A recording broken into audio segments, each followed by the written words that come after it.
ಈ ಆಧುನಿಕ ಯುಗದಲ್ಲಿ 2024ನೇ ಇಸ್ವಿಯಲ್ಲಿ 21ನೇ ಶತಮಾನದಲ್ಲಿ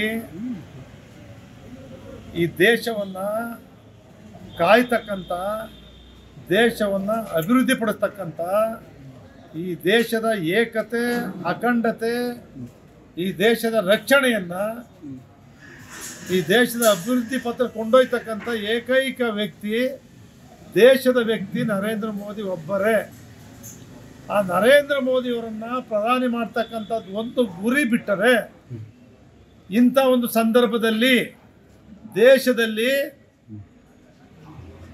ಬೇರೆ ಬೇರೆ ದೇಶಗಳಲ್ಲಿ, ನಮ್ಮ ದೇಶದಲ್ಲಿ ಏನೇನು ನಡೀತಾ ಇದ್ದಾವೆ, ನಮ್ಮ ಭಾರತ ದೇಶ ಎಷ್ಟು ಕೆಳಗಡೆ ಇತ್ತು, ನರೇಂದ್ರ ಮೋದಿಯವರು ಎಷ್ಟು ಎತ್ತರ ಕೊಂಡೊಯ್ದಿದ್ದಾರೆ.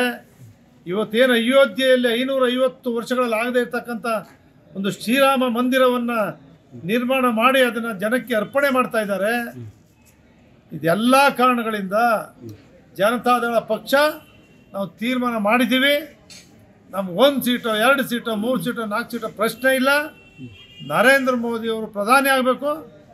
ಸಣ್ಣ ಪುಟ್ಟ ಏನೇ ಇರಲಿ, ಅದು ಯಾವುದು ಲೆಕ್ಕಿಸದೆ ಒಂದೇ ಗುರಿ, ನರೇಂದ್ರ ಮೋದಿ ಅವ್ರನ್ನ ಪ್ರಧಾನಮಂತ್ರಿ ಮಾಡ್ತಕ್ಕಂಥದ್ದು.